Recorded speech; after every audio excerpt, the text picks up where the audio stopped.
oletame, et täna kuulab keegi, kes tahab valida, kas ma hakkan ärikinnisvaramakleriks või elukondliku kinnisvaramakleriks. Mis vahe seal siis on? Uusmaa inimesed on pühendunud siis professionaalset teenust hindavate klientide ootuste ületamisele, ehk et juba see siht on pandud kõrge. Ja tavaliselt makleri tööle ma ikkagi lähen, et palju pappi teenida, eks ole, Andi, et millal ma hakkan esimesi euro rahatähti nägema oma pangakontol. Aga ärikinnisvaras ma näeksin seda kui seda, et sa oled omanikule justkui väga hea selline äripartner. Kui tööle, siis rõõmuga. Tere tulemast kuulama järgmist CV.ee tööelublogi episoodi. Nüüd on küll väike paus sisse tulnud, kuid pakilisi teemalisid on küll ja küll, nii et alustame järgmise teemaga. Mind puudutab see teema eriti, sest et olen täna hetkel oma korterit müümas ja selleks puhuks olen kutsunud stuudiosse Uusmaa maklerid, makler Andi Möller. Tervist. Ja kutseline makler Anneli Lindemann. Tere. Ja tere. Nali naljaks, korterit ma küll müün, aga tegelikult miks me siia kogunesime täna on see, et rääkida makleri tööst, rääkida sellest, mis vahe on makleritel, kutselistel makleritel ja kõikidel teistel, mis vahe on ärikinnisvaral ja võib-olla erakinnisvaral, te võite kindlasti täpsemaid termineid kasutada, aga üritame siis pilgu heita sellisesse makleri töösse. Andi, sina oled makler ja Anneli, sina oled kutseline makler. Mis vahe sellel on?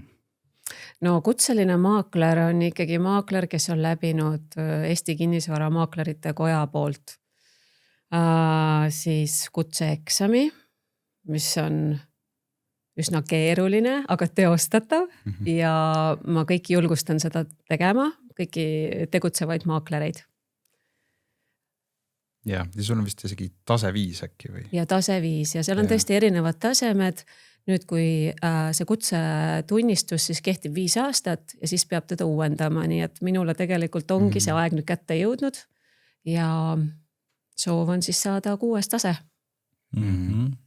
Ja siis kui mina olen töötanud juba 2 aastat maklerina, siis ma saan minna sinna tase 5 tegema.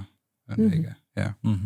Okay. Mina veel omakorda tegelikult läbisin Tallinna Majanduskooli õppeprogrammi, mis kestis 2 aastat, see oli diplomiõppe ja see siis päädis ka selle kutsetunnistuse ja selle kutsetunnistuse saamisega, aga eelduseks oligi kutseeksami läbimine, tegemine.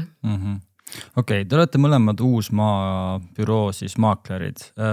Kus siin siis nagu sellel teekonnal on siis see büroo, et mis nagu tähendab, et üks makler on büroos ja siis ta on lihtsalt makler, et räägime sellega lahti, et miks näiteks valida Uusmaa büroo, kui sa tahad näiteks tulevikus makleriks hakata ja makleri tööd tegema hakata? Miks valida Uusmaa büroo? Ma ütlen ausalt, et kui mina seda teekonda alustasin, nii veider kui see ka ei ole, oli Uusmaa ainus, kes mulle silma jäi, kuigi konkurente ju turul on ja millega nad silma jäid, oligi see, et võib-olla see kvaliteet, mida nad pakuvad, kuidagi see kaubamärk kogu aeg pildis tundus usaldusväärne ja mul ei olnudki nagu teist mõtet.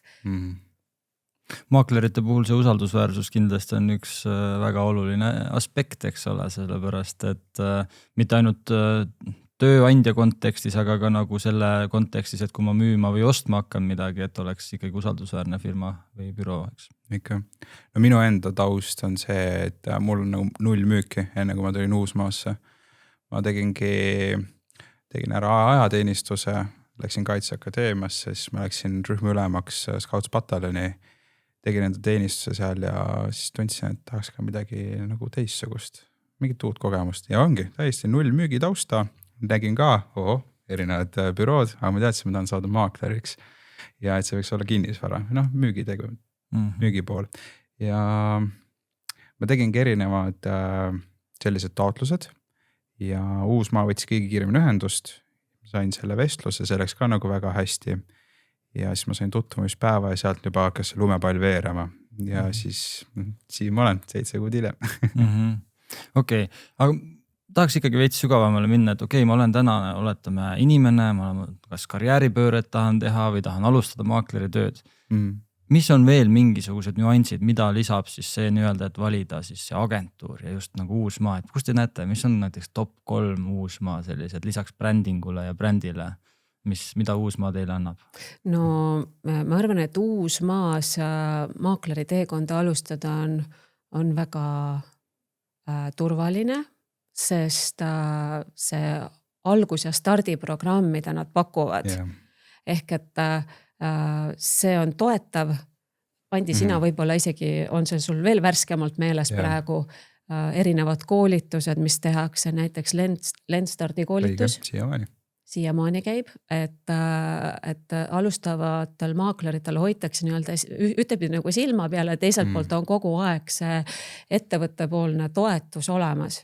Et ja täiesti erinevat viisi pidi, et on see siis nii-öelda need kõned, mida tuleb alguses teha, mis on soovituslik, et endale saaks hakata kliendibaasi looma läbi nende, et saaks objekte portfelli. Ja see Uusmaa käivitusprogramm on tegelikult väga intensiivne, et sinus tegelikult investeeritakse, sest mul endal müügitausta tegelikult nagu üldse ei olnud. Et ma olingi põhimõtteliselt otse justkui tänavalt võiks öelda, astun justkui kontorisse, siin ma olen, tehke minust superstar. Ja see tegelikult tuleb Uusmaal nagu hästi välja. Nad ei jäta sind kuskile taha nurkasse nagu riknema. Nad hoiavad sul kogu aeg näppu pulsil ja sest nad ikkagi kõik tahavad, et sa õnnestuksid, sest et mida efektiivsem sa kogu meeskonna oled, siis sellega sa pushid tervet nagu meeskonda. Et kui ma tulin, siis olin ma ka alguses noorem maakler ja siis mul läkski 4,5-5 kuud aega ja siis ma sain siis selle meie enda koolitusprogrammi läbitud ja minust sai siis nagu maakler. Ja see eeldas ka seda, et tegelikult noorem maaklerist maakleriks saamine. Vaheeksamid, vaheetapid tuleb kõik teha. Vaheetapid, vaheeksamid, samuti turuülevaated, ehk et ikkagi eeldatakse, et sa pühendud. Aga nad annavad ka Uusmaas väga palju ka vastu.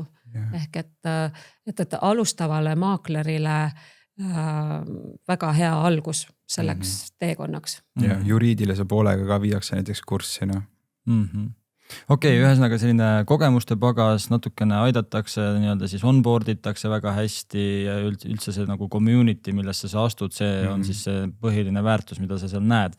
Aga nüüd räägime vähem natuke Uusmaast, räägime maakleri tööst tervikuna, et Andi, sa nagu mainisid seda müüki, eks ole, ja müügil pahatihti on mingisugune negatiivne alakõla tihti peale või mitte alati, aga kui inimene kuuleb seda sõna müük, siis see nagu miski pärast kohe on selline nagu negatiivse alatooniga, aga tegelikult minu jaoks ei ole kunagi müük on nagu negatiivne, sest me kõik peame midagi müüma, me kõik müüme midagi, eks ole.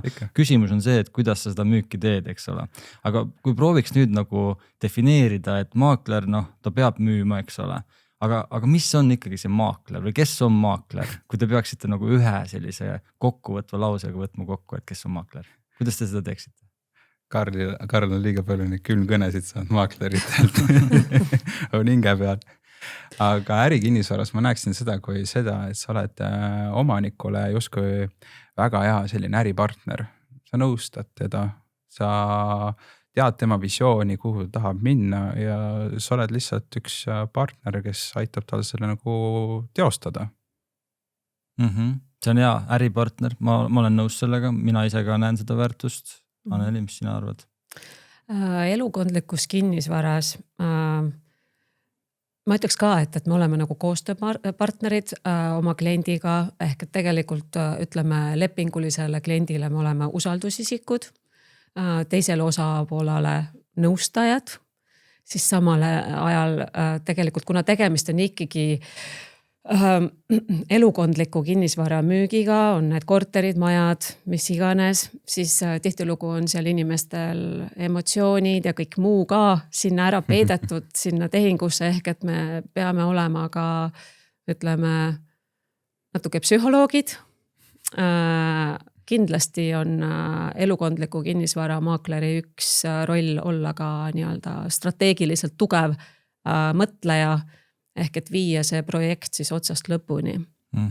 Okei, aga sukeldume sellesse teemasse ka siis, et oletame, et täna kuulab keegi, kes tahab valida, kas ma hakkan ärikinnisvaramakleriks või elukondliku kinnisvaramakleriks. Mis vahe seal siis on lisaks emotsioonidele ja sellele, et üks võib-olla keskendub rohkem ärile suhetele. On seal veel mingisuguseid erinevusi? Andil lõpeb vist tööpäev kell 5. Minul ei lõppe. Aga see on küll üks suurimaid erinevusi on ja, et ettevõtjad pigem teevad tööd 8-5 ja peale 5 on siis see aeg, kus sa saad ise ette valmistada või tõmmata kokku eelnev päev, ette valmistada järgnev päev ja nädalavahetused tegelikult on meil ka nagu tööpäev justkui, et mina valmistan nädalavahetused järgnevad nädalad nagu ikkagi ette, et üks asi on tööaeg, ärikondlikkus, kui ma tegelikult kandideerisin, siis ma alguses tahtsin ka elukondlikusse liikuda, aga ma tulingi hästi avatud kaartidega. Ma ei teadnud mitte midagi tegelikult sellest kinnisvaramakleriks olemisest. Ma lihtsalt läksingi tööintervjuule, siin ma olen, et kuhu ma nüüd vaatama peaksin. Ja siis oligi see tutvumispäev, käisin elukondlikus, seal oli kõigil hästi kiire, telefonid helisevad, meilid käivad, suhtlused, vestlemised, kõik siuksed intriig üleval. Ja siis läksin kõrvalkabinetis, oli siis ärikinnisvara pool ja siis see oli nagu selline, et on nagu pokkerilaud, on sigarid on ees, viskid on käes ja siis käib selline nagu arutlus, et mida me nüüd siin võiks teha ja kuidas me siin võiks teha, et see oli nagu selline rahulik ja nagu mõnus nagu õhkkond ja see, kui nad ütlesid, et ärikinnisvaras on ka vähem emotsiooni, kindlam nagu selline töögraafik, et sulle ei helistata kuskil laupäeva õhtul, et ma tahan Lasnamäele seda korterit minna vaatama, siis see müüs mulle selle. Nii et lõpuks siis, et sa pead ikkagi vaatama ennast inimesena, eks ole, milline sina töötajana oled, kas sa oled selline, tahad kogu aeg traksis olla või sa tahad natuke stabiilsemat ja sellist analüütilisemat võib-olla versiooni tööst või Anneli, sinu nägemus on kuidagi teistsugune? Elukondliku kinnisvaramakleri tööpäevad on tõesti täiesti erinevad. Esmaspäev võib vahest olla väga rahulik, samas pühapäev on tööd ja tegemist täis, aga mulle sobib see, sest tegelikult see töö, midagi ei ole öelda, see on nagu eluviis, on ju, et see on põnev pidada makleri ametit, nii et ma ei võta seda nagu sellist tavapärast tööd, ehk et ma ei mõtle selliselt. Nii et kui mulle saabub kiri õhtul kell 9, kell 10, kell 11 postkasti, siis ma ikkagi midagi pole salata, ma ikkagi loen ta läbi ja vastan või siis vastan kohe esimese asjana hommikul. Et see nii on, sest kõik kliendid on olulised. Meil oli just CV.ee uuring, kus ka uuring näitas, et inimesed ei oska puhata või puhkuse ajal töötavad ja see nagu viib läbi põlemiseni ja tihtipeale ka mõeldakse, et kui sa ju kogu aeg traksis oled, et siis et kui kaua sa jaksad niimoodi toimetada. Kas tegelikult saab niimoodi olla, et sa tõmbad nagu jämedamaid piire ka, et sa ei sega tööd ja eraelu nii palju maklerina või ikkagi see on paratamatus? Ja ikka saab ja tegelikult tulebki nagu teadlikult suhtuda. Selles töös on ka nii-öelda see alustaja nii-öelda periood, on ju, kus ma tõesti soovitangi täie rinnaga minna sinna maailma sisse, teha kõiki tegevusi, mida vähegi annab selleks, et mõne aja pärast siis hakata nautima neid tehtud töövilju, ehk et seal on alguses ju see panus suurem, aga kindlasti on teadlikult vaja võtta aeg puhkuseks. Alati saab sättida kõike, meil on kolleegid üksteisele abiks, et kui keegi lähebki puhkusele või vajab puhkust, siis me tihtilugu asendame, et see kõik on võimalik ja tegelikult see läbipõlemise oht seal on ja kuna see hasart sellest töös on niivõrd suur, siis seda tuleb inimestele ette, aga ma arvan, et aga samas ongi see, et mis ma olen tähele pannud Uusmaas, tegelikult seda öeldakse ka, et palun inimesed puhake ka.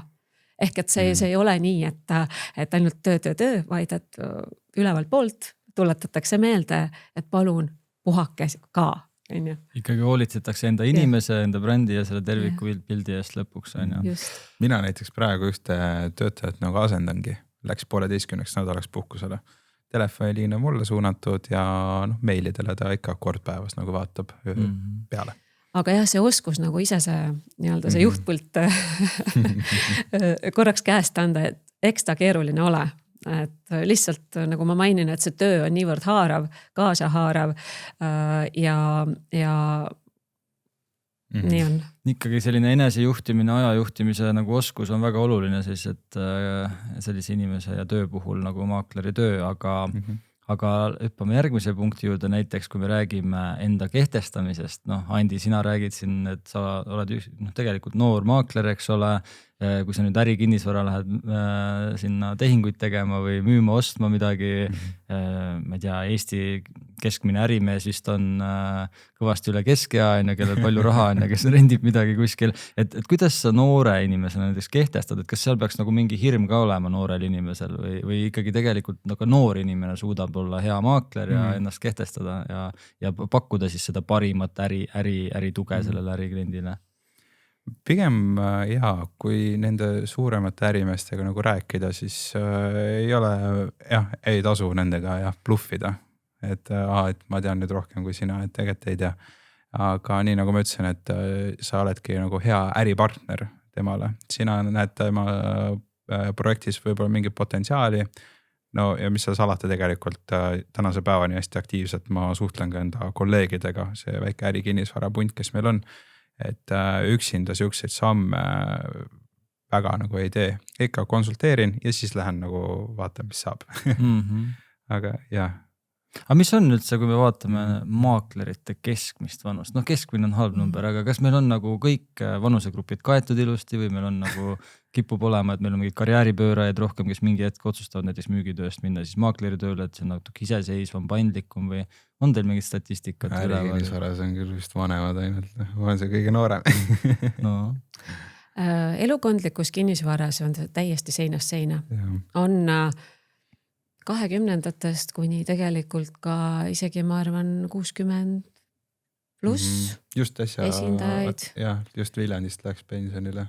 Jaa, meil läks üks maakler pensionile. Just. Nii vahva. Ettevõtte ise saatsid staasikaid näiteks märgatakse ja tunnustatakse. Nii et sisuliselt võib ikkagi öelda, et ma võin ka 60-aastaselt maakleriks hakata, kui ma veel enne pensiga tahan midagi teha või siis vastupidi otse koolist, kui ma tahan ikkagi seda tööd ja valdkonda, siis on täitsa võimalik. Ja. Kui sul on ambitsiooni ja visiooni ja teotahet, siis absoluutselt. Okei, aga kus ma alustada saan? Mis ma tegema pean? Kas ma pean kuidagi Uusmaale kirjutama või kas ma pean nagu kõigepealt kooli minema või mis ma tegema pean? Mina soovitan kirjutada Uusmaale. Numberiks.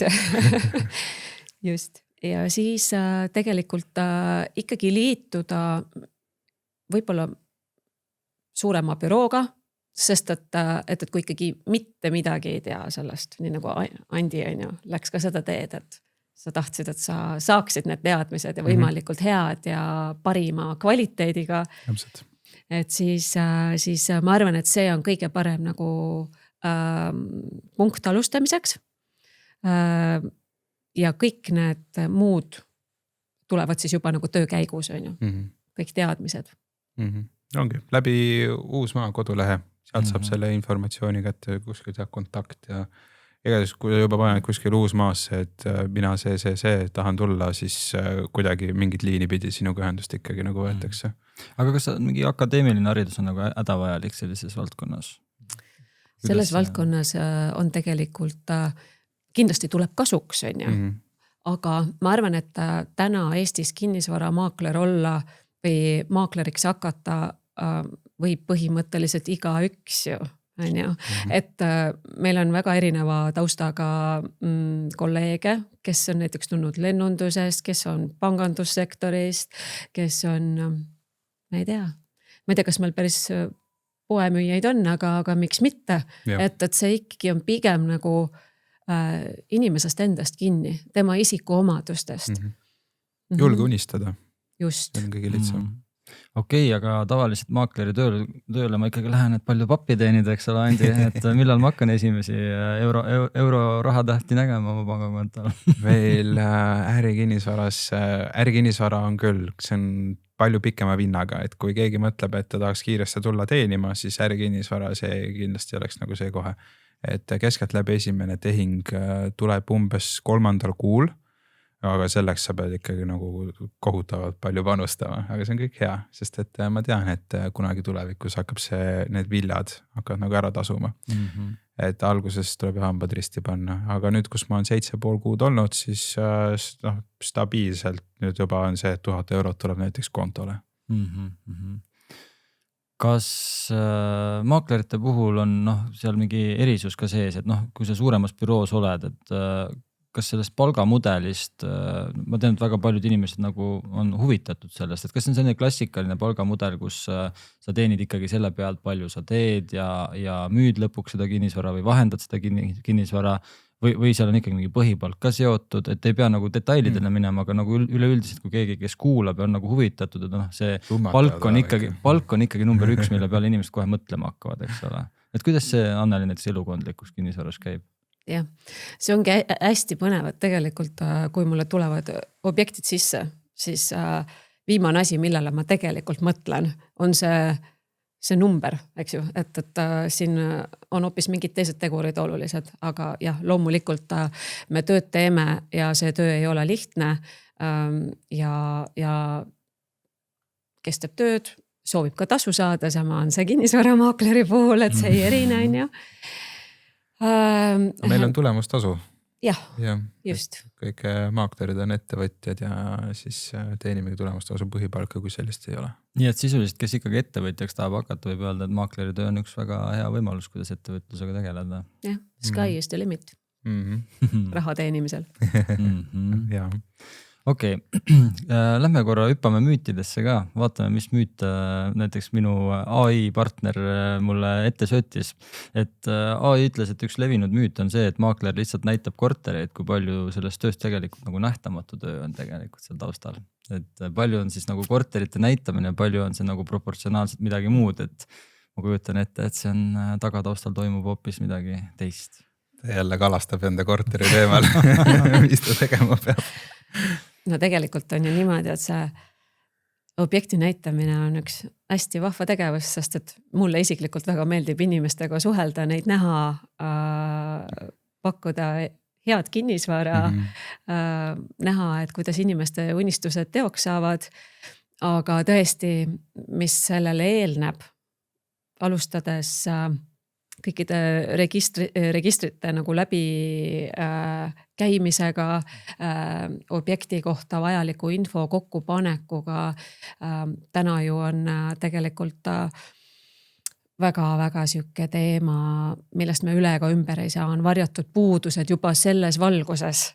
See eeltöö, mis me ära teeme, enne kui ma lähen seda objekti üldse tutvustama kellegile, et ainuüksi vajaliku ja dokumentatsiooni ja lisainfo kokkupanek. Võib-olla seal on üldse nagu veel pikema vinnaga, et äkki seal ei ole veel isegi detailplaneeringudki peal, et enne kui see kuskil avalikkusele jõuab, siis see on aastate, kui mitte ka 10 aastate nagu juba protsess, aga hea on olla selle nagu rohujuure tasandil kohe juures. Nii et laias laastus te olete nagu väiksed uurijad, võtate kohe selle detektiivi pildi lahti ja vaatate, et mis kus toimub, et siis nagu inimene tunneks ennast kindlalt nii müügi kui ostu puhul ja, või siis vahenduse või rendi puhul, eks. Ja tegelikult on ka siis müügistrateegia paikapanek, hinnastamine ülioluline, eriti tänasel kinnisvaraturul. Turundus. Väga oluline. Üldse, kui sa tuled kliendiga nagu vaatama, siis enne, kui sa lähed üldse objektile, siis sa juba küsid sellised kraadivaid küsimusi, et kas ta on midagi vaatanud juba, mis ta on vaatanud, mis talle meeldib. Kui sa hakkad seda objekti näitama, siis sa saad selle rõhuasetuse ka juba näiteks paika. Ja kui objekt on nagu ära näidatud, siis sa saad jälle mõtteid küsida, et sa saad nagu väga head tagasisidet ja see tagasiside on jällegi omaniku jaoks ääretult oluline. Seal saab jällegi strateegiat näiteks üle vaadata. No mina ka nüüd, ma olen kuidagi selles teemas viimastel kuudel nii palju sees olnud ja üks levinud müüt on see, et maakler peab olema väga agressiivne müügiinimene. aga mulle nagu kõrvalt hoopis jääb selline mulje, et see nagu roll on muutunud, et ta peab olema väga hea turundusinimene, sest kui ma vaatan nagu laias laastus, et mida maaklerid täna teevad, nad on väga aktiivsed ka TikTokis, nad juba teevad videosid, kus on näha, et nad peavad nagu päriselt töötlema seda videot, mitte lihtsalt filmima ainult seda klippi, eks ole, mingi lendavad kuskilt kõrgelt katuselt alla ja siis tulevad nagu sangarid sinu poole või Supermanid on ja. Kuidas teie näete, et see nagu ajas on muutunud see maakleri töö? Kas Anneli, sina ilmselt oled natuke pikema staažiga, Andi, sina võib-olla kõrvalt jälgijana, et kuidas te näete, et on ajas muutunud see agressiivne müügiinimese kuvand siis kuskile turunduse suunda? Mina olen alati olnud seda meelt kohe algusest saati, et sellist agressiivset müügiinimest minus ei olegi, on ju, et mul on enda oma viisid, kuidas ma inimesteni jõuan, aga see turundus on tegelikult olnud juba kohe algusest saati. Ta ei ole teda ei ole olnud vähem versus nüüd, et tegelikult kogu aeg pildis olemine. Lihtsalt kanalid on erinevad. No sotsiaalmeedia kindlasti. Ei olnud, siis olidki ajalehed. Ja see oli Eesti Ekspress, oli üks põhikoht, kus vaadati. Ja. Just. Jah, ma nii kaua ei ole selles äris olnud, et siis kui lehtedes need reklaamiti, on ju, aga... Kas teie näost on kuskil Tallinna linnas pilti näha? Loomulikult. Kus on kõige suurem plakat teie näoga? Mul ei ole plakatit näoga. No alles hiljuti oli meil tegelikult Viru keskuses olid siis reklaamid üleval. Nii et see natuke nagu persoonibrändile ka hea, eks ole, tuttavad näevad ja helistavad, kirjutavad ja tegelikult selline nagu persoonibränd tänapäeval ju loeb, et maakleritöö võimaldab siis enda persoonibrändi kasvatada lõpuks. Uusmaas on see tegelikult hästi ära seotud, et on see oma isiklik persoonibränd ja siis tegelikult see toetav, eks ju, Uusmaa enda bränding, mis on niivõrd tugev, et need oma vahel on nagu väga sükses seoses. Nii et laias laastus võib öelda, et ka see on üks väga suur pluss, miks üldse valida Uusmaa büroo, et Uusmaa ikkagi panustad nagu turundusse ja sellesse, et milline ikkagi on see kuvand siis nende töötajatel ka samamoodi. Me just äsja saime, kas pälvisime selle tuntum büroo tiitli ka äkki. Oli, jah. Millest tuleb kõige tuntuma büroo tiitel? Kuidas saab üks büroo kõige tuntumaks? Mis need kriteeriumid on? No kuidas saab? Ärisaladus ei pea jagama. Ja. Ei, neid ma jagagi, on ju, et tegelikult kuidas saab tuntuks, et meil on oma turundustiim lihtsalt niivõrd tugev, et nad igapäevaselt toimetavad selle nimel, et seda head kuvandit hoida. Samuti see ongi see kvaliteet, on ju, et nagu Uusmaa missioon ju ka on, et Uusmaa inimesed on pühendunud siis professionaalset teenust hindavate klientide ootuste ületamisele, ehk et juba see siht on pandud kõrge. Samuti, mis veel, igapäevaselt me ju mõtleme, et me oleme ikkagi inimeste äris, mitte kinnisvara äris, ehk et jälle, et kogu aeg me hoiame seda kvaliteeti, on ju. Nii et aga maaklerina siis sa pead ka ikkagi seda nagu kandma, eks ole, et sa pead inimesena olema see, kes nagu seda kvaliteeti edasi kannab. Jah. Ja sa nagu allapoole lasta latti. Ja siuke ühtne tiim, kes siis ka töötab on ju selle ühise eesmärgi nimel tegelikult. Et ühtepidi me kõik toimetame iseseisvalt. Teiselt poolt on see tiimis meeskonnas olek, on ju. Kogu see sünergia, see on nagu väga toetav keskkond. Okei, aga hüppame selle rahamüüdi juurde ka korraks tagasi, et me juba rääkisime natuke sellest sissetulekust ja sellest, et kuidas see nagu, et tulemustasu on väga suur osa sellest, mida sa siis lõpuks teenid. Aga väga tihti arvatakse, et nii kui sa maakleriks hakkavad rahapatakad sinu poole nagu lendama.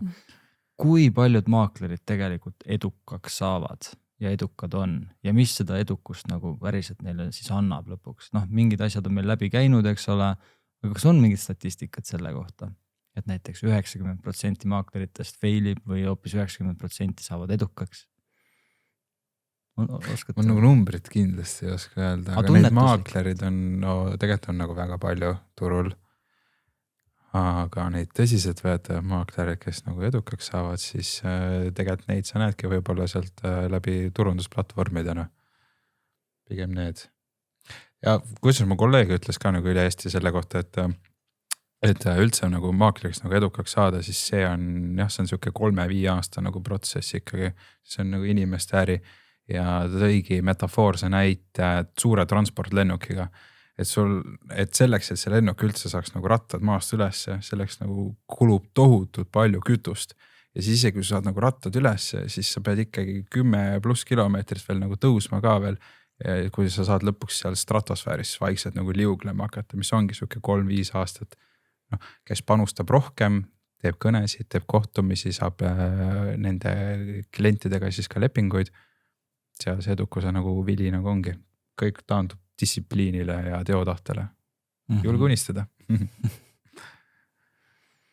Okei, ehk siis põhimõtteliselt ikkagi peab tööd ka sisse panema, et seda raha teenida, et päris nii ei ole, et iga inimene, kes enda signatuurile kirjutab, et ta nüüd maakleriks hakkas, et ta on ettevõtja ja maakler ja palju raha teeniv.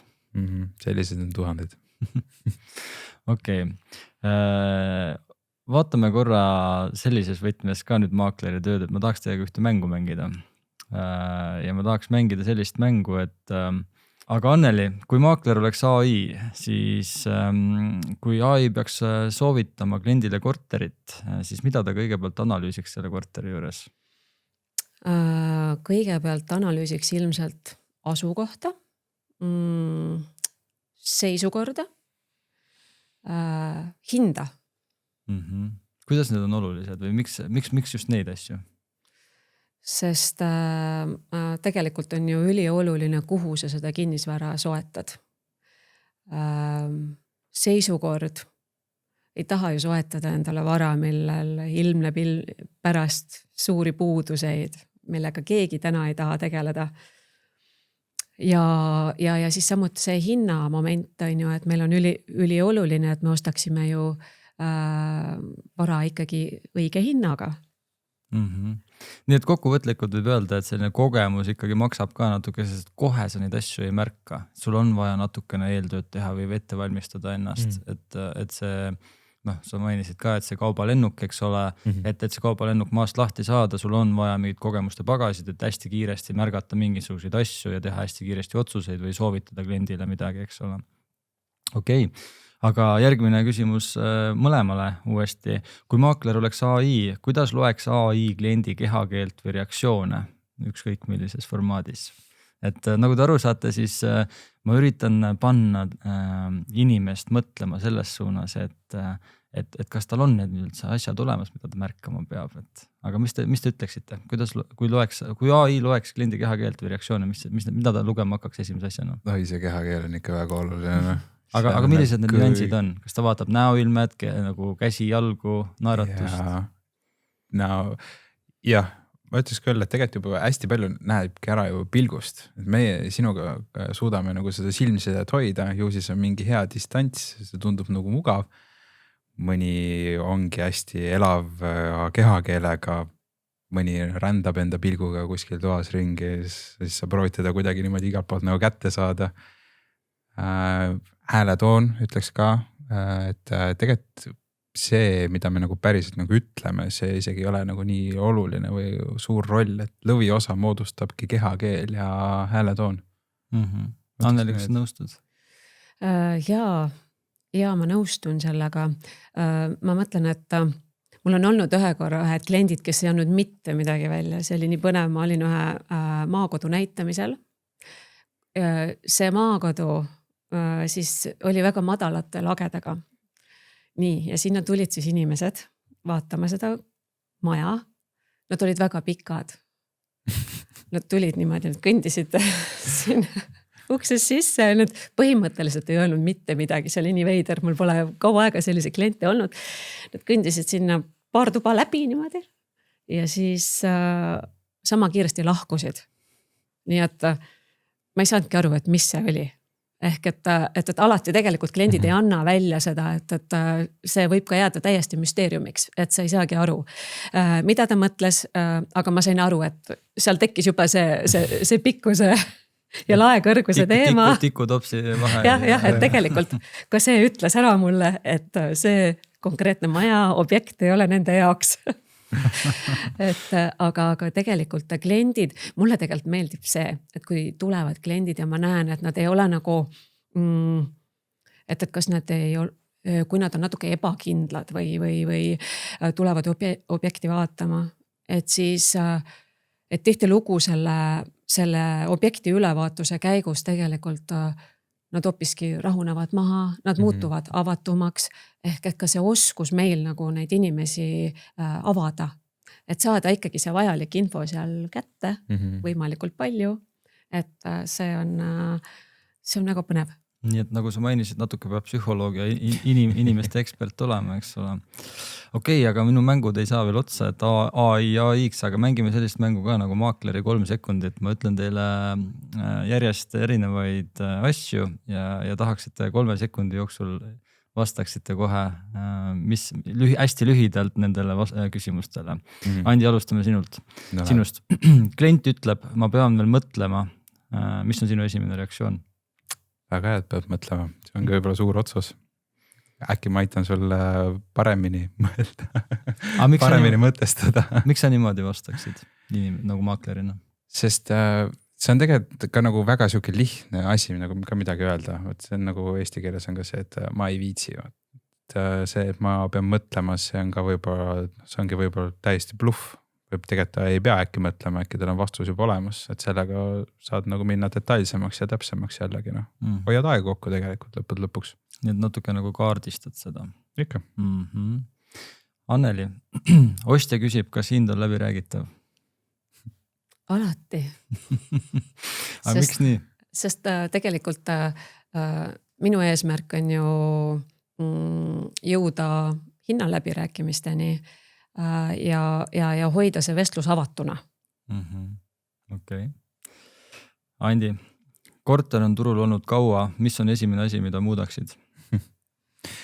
Vaataks üle huviliste tagasisided, et äkki seal on see juba tõetera sees, aga vaataks ka üle hinna, asukoha ja suuruse, kas ta üldse klapib sinna.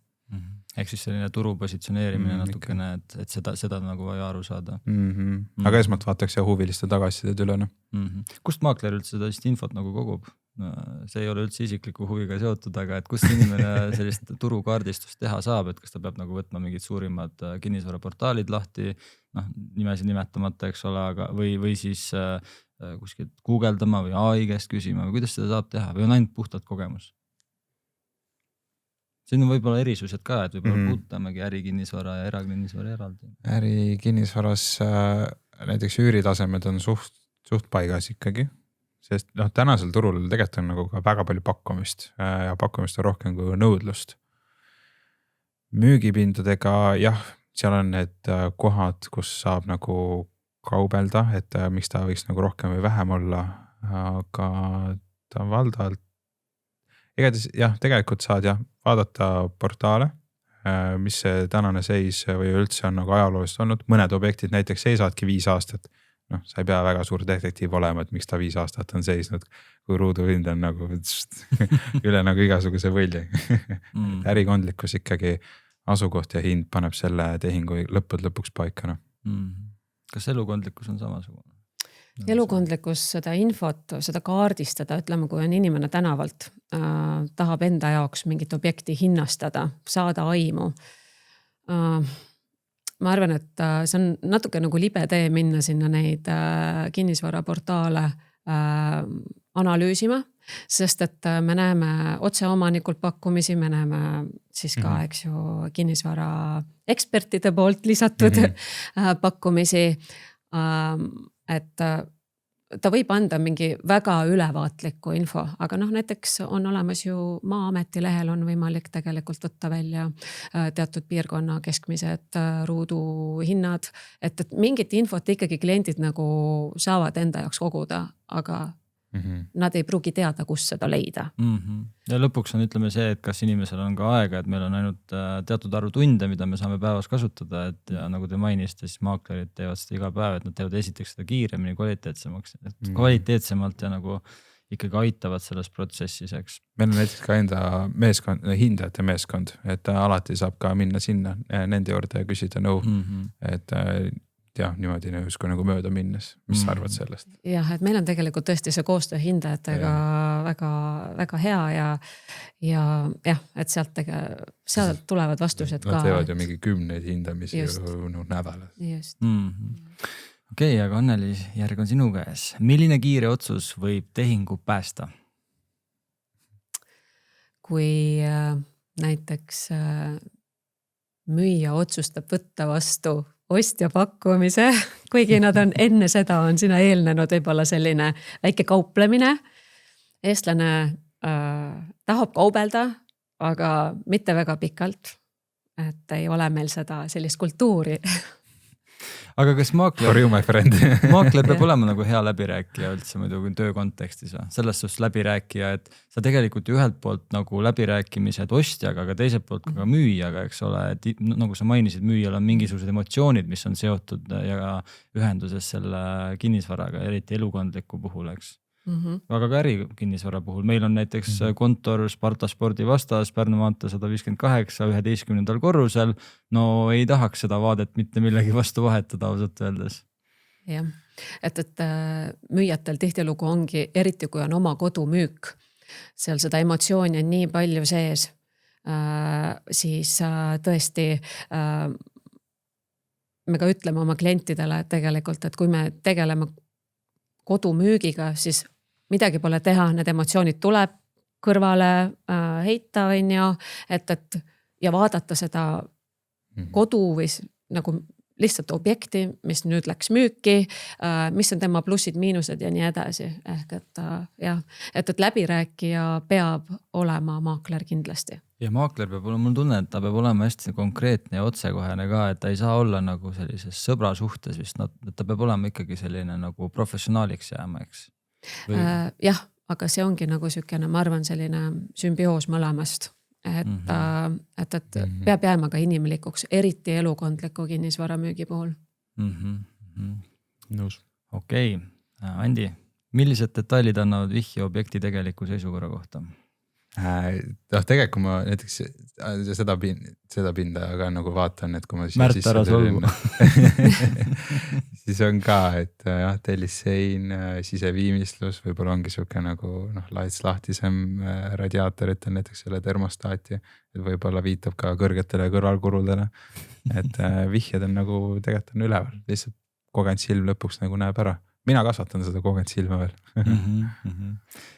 Mis elukondliku puhul näiteks need on? No samamoodi tegelikult kohe saad aru, mis toimub. Alustades sellest, et kui juba ehitusaastast rääkides on ju, et kui ma vaatan, mis ehitusaastal näiteks terve elamu ehitatud on, siis tõenäoliselt on ka seal ehituskvaliteedis mingisugused eripärad, millega arvestad, et mida ma veel vaatan, ma ei tea, on need vundamendi, ühesõnaga sa märkad tegelikult seda kõike. Okei, aga nagu ma ütlesin, mul mänge on. Üks viimane mäng veel on tegelikult selline võib-olla rohkem pühendatud sellele inimesele, kes päriselt tahab nagu maakleriks hakata. See on selline nagu maakleri lakmustest nii-öelda.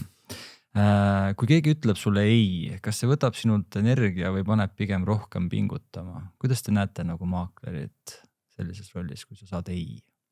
Mis ta tegema peab? Või kas see inimene, kes nagu eisid vastu ei oska võtta, kas ta saab üldse olla maakler? Neid tuleb palju, aga need on head. Ei on väga hea vastus ja siis sealt saadki edasi minna, et miks ta ei on. Jah, minu jaoks on see huvitav. Et okei, et ei, aga et mis selle taga on ju. Ja siis tuleb võtta mängu oma veenmisoskus. Kogemused. Nii et sisuliselt, kui sa iga ei peale kohe ära kohkud, siis maakleri töö ei ole päris sinu jaoks. Just.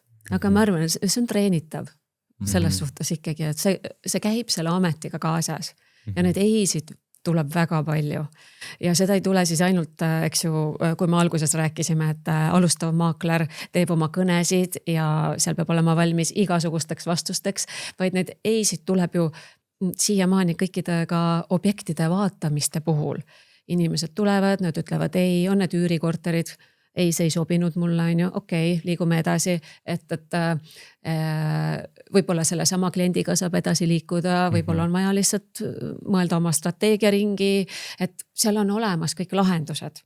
Lihtsalt ei tohi jääda selle ei külge kinni, vaid et võtta seda kui okei, nii, liigume edasi. See ei ole isiklik. Jah, just. Väga hea point. Aga kui mulle ei meeldi inimesed, ma olen tehniliselt super tugev, ma olen hea turundaja, ma olen suurepärane asjade organiseerija ja projektijuht. Kas mul saan olla maakler? Siis ma ei tea, kas just kohe vaataks võib-olla äkki tulevane hindaja, tulevane turundaja. Aga siis pigem vaataks ärikondlikkusse. Aga sa pead ikkagi inimene ka nagu olema. Sul peab seda inimlikku poolt olema. Vahetule, kas sa oled elukondlik või ärikondlik, ma ikkagi näen. Jah, see on oluline. Olla inimeste inimene, sest me oleme inimeste äris, on ju. Et sellest ei saa üle ega ümber. Kui mulle meeldib töö, kus iga päev on samasugune rutiinne ja pigem nagu vähem selliseid olukordi, mis panevad mind ebamugavasse olukorda või uudsesse olukorda. Kas ma saan maakler olla? Ega meil on ka oma teatav rutiin olemas ju. Et see sama, et see töö on suhteliselt nagu projektipõhiline. Meil on see algus, lõpp, järelteenindus, et tegelikult aga ka sellest tööst tekib teatav rutiin. Kas või see sama rutiin, et on koosolekud meil. Et mingisugused rutiinsed tegevused ja meie töös on täiesti olemas. Jah. Nii et sobib ka rutiini armastavale inimesele see töö. Ka see on rutiin võib-olla, et aeg-ajalt tekivad olukorrad, mis ei ole nii rutiinsed. See võib ka rutiin. Kuidas enda jaoks seda sõnastada, eks ole? Okei, aga eestlased teada-tuntud rahast mitte rääkijad ja palgast mitte rääkijad. Saad olla maakler, kui sa rahast üldse rääkida ei julge ja ei taha ja kõik, mis raha puudutab, on nagu ebameeldiv ja igasugused läbirääkimised või mingisugused hinna ülesküsimised, pushimised või mis iganes. Et kas on võimalik olla rahakauge inimene, aga maakler? Minu jaoks on nagu rahast mitte rääkimine nagu tabu teema. Pigem täiesti avatud kaartidega. No ma ennist ka nagu ütlesin, palju mul kontole nagu laekub, et why not? Aga jällegi siis ma saan 5 aasta pärast öelda, kui palju siis laekub. Kasv on nagu sees. Mina ei pelgaks rahast rääkimist. No eks ta nagu keeruline ole nagu mõlemale poolele võib-olla, aga kui sa tead oma väärtust, et ei tohigi unustada, eks ju, et millist väärtust me tegelikult sellele kliendile saame pakkuda. Ja kui endal siis sellel maakleril endal on mingisugune ebakindlus hinges, siis saab kohe mõelda, et okei, aga mul on see back-up, mul on see uus maa selja taga. Nii et seda kindlasti tasub ära kasutada. Ja ma arvan, et see ei peaks olema enam tabu. Sest tõesti, meie eesmärk on pakkuda head teenust, nii et klient oleks rahul ja saada ka siis vastavat tasu selle eest. Nii et sisuliselt ikkagi pigem peaks rääkima ja julgema rääkida, et väga raske oleks olla rahast mitte rääkija ja selles valdkonnas sees, ma saan aru. Kui sa oled inimene, kes ükskõik mis hinnaga üritab kellegile midagi maha müüa või siis mis tahes kujul, siis hoolimata sellest, et sa tead, et see lahendus ei ole kliendile see kõige parem. Kas sa saad olla maakler või kui pikalt sa saad maakler olla sellise suhtumisega? See teine lõpp nagu vastab küsimusele, kui pikalt sa saad olla. No ütleme niimoodi, et maaklerite tegevust tegelikult reguleerib ju lausa Euroopa direktiiv, mis ütleb ka seda, et üks asi on need lepingulised suhted, aga ka korrektse informatsiooni jagamine, et kuhu me nagu sellega jõuame, et elu eest midagi maha müüa, sinna juurde midagi veel luuletada, et see ei ole teema. See ei ole jah. Et selle maakleri teekond paraku nagu väga pikalt ei kesta, et see võib lõppeda väga kurvalt. Näiteks Uusmaa ongi 33+ aastat turul tegutsenud ja kliendid meid kiidavad ja on tänulikud, et väga kergesti on seda kogu seda reputatsiooni nagu vetsupotist alla lasta. See ei ole Uusmaa käekäik. Mul ongi tunne, et need müüdid on tekkinud nagu sellest, et meil on nagu see sisenemisbarjäär on hästi madal selle töö jaoks. Ja nagu ka tavalistel müügiinimestel, eks ole, et siis kuna see sisenemisbarjäär on madal, siis igasugused inimesed proovivad seda, aga mitte kõik tegelikult ei jätka sellega, aga tavainimese jaoks selle emotsiooni annab väga suur osa nendest inimestest, kes ei teegi oma tööd väga hästi, eks ole. Et noogutate, et vist nõustate minuga. Ma arvan, et see protsent õnneks on hakanud nagu muutuma, et tegelikult ka kinnisvaramaaklerite ütleme see töö kvaliteet on ikkagi ajas tunduvalt paranenud. Ma arvan juba need ajad, mis meil praegu käsil on, nõuavad seda. Ehk et kui igasuguseid kaebusi, mida me kuuleme kuskilt meediast või on siin olnud, eks ju, ka avaliku elu tegelastel selliseid kohtukeisse, et see kõik nagu tegelikult muudab seda olukorda. Me oleme ikkagi nagu Skandinaavia riik, mitte enam nagu Wild West nii-öelda, et regulatsioone tuleb juurde ja kvaliteet tõuseb teie läbi ja nii edasi, eks. Ma tegelikult natukene ootan seda aega, kus ka Eestis kinnisvaramaakleri ametit, ta juba on hinnas, aga ja kindlasti populaarne on ju, ja põhjusega, aga ka seal siis veel omakorda need, ütleme, mingisugused toetavad ma ei tea, seadustik.